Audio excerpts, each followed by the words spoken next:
দিনটা ছিল বুধবার ১৩ই মার্চ। তো আমি কয়েকদিন ধরে নাইটির কাজ নিয়ে এত ব্যস্ত ছিলাম যে কোনো ভিডিও করাও হয়নি আর এডিটও করা হয়নি। তার মধ্যে আমাদের গ্রামে ছিল শীতলা পুজো। তার জন্য এত আওয়াজ ছিল যে আমি ভিডিও এডিটিং করার সুযোগটাই পাইনি। তো তার জন্য অনেকটা দেরিতেই ভিডিওটা আপলোড করছি। আর এখন আমরা চলে এসেছিলাম বিয়েবাড়িতে। দেখো আমি আমার বিয়ের বেনারসিটা পরেছি প্রায় ১ বছর ২ মাস হতেই যায়। তারপর আমার বিয়ের বেনারসিটা ফাইনালি পরলাম। পরতে ইচ্ছে হলো একটা বিয়েবাড়িতে, ভাবলাম যে কাছাকাছি বিয়েবাড়ি তো বেনারসিটা পরা যাক।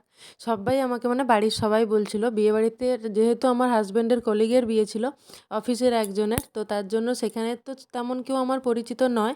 তো তার জন্য বাড়ির সবাই বলেছিল যে আমাকে বিয়ের বেনারসিটা পরে ভালোই লাগছিল, সবাই বলছে খুব ভালো লাগছে। তো এটা হচ্ছে গেট ছিল যেখান থেকে খাওয়ার প্যান্ডেলে ঢোকা যাচ্ছিলো। তো গেটটা খুব সুন্দর করে সাজিয়েছিল। আর এখানে দেখো এই যে এটা হচ্ছে কনে আর এই হচ্ছে বর।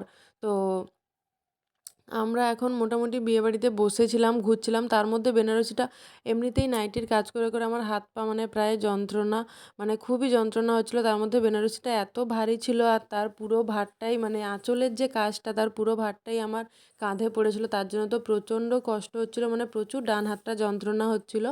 তো দেখো বিয়েবাড়িতে মোটামুটি ভালোই আনন্দ করেছি, যেহেতু আমার হাজব্যান্ডের অফিসের কয়েকজনকে আমি চিনি, যেমন শুভেন্দুদা আছে, পরিমলদা আছে, যারা সব জায়গায় যায়, প্রসেনজিৎদা, তাদের সঙ্গেই একটু গল্প আড্ডা হাসাহাসি খুব মজা করেই কাটিয়েছিলাম বিয়েবাড়ির ওই কিছুটা সময়। আর যেহেতু খেতে খেতে প্রায় ১১টা বেজে গেছিলো, কারণ আমরা বিয়েটা পুরোটাই কমপ্লিট করেছি, দেখেছি সিঁদুরদান পর্যন্ত। আর এটা হচ্ছে প্রসেনজিৎদার ওয়াইফ আর এই হচ্ছে প্রসেনজিৎদা। তো যেহেতু রাত হয়ে গেছিলো আমরা বেবি নান খাইনি, আর যেহেতু ডাক্তার আমাকে বলেছে ওয়েট লস করতে, তার জন্য কিছুটা ভেবেচিন্তেই খেয়েছি। আমি খাসি মাংস খাই না আর আমি মুরগির মাংসও নিইনি।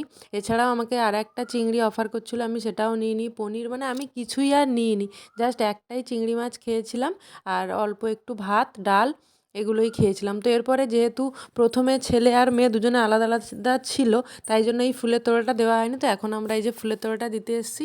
আমাকে কেমন লাগছিল বিয়ের বেনারসিটা পরে তোমরা কিন্তু অবশ্যই কমেন্ট করে জানিও। তো আজকের ভিডিওটা এখানেই এন্ড করছি, দেখা হবে পরের ভিডিওতে। তোমরা কিন্তু সবাই আমার পাশে থেকো, আমি ভিডিও কন্টিনিউ করতে পারছি না, তাও আশা করবো তোমরা আমার পাশে থাকবে। তো টাটা, দেখা হবে পরের ভিডিওতে।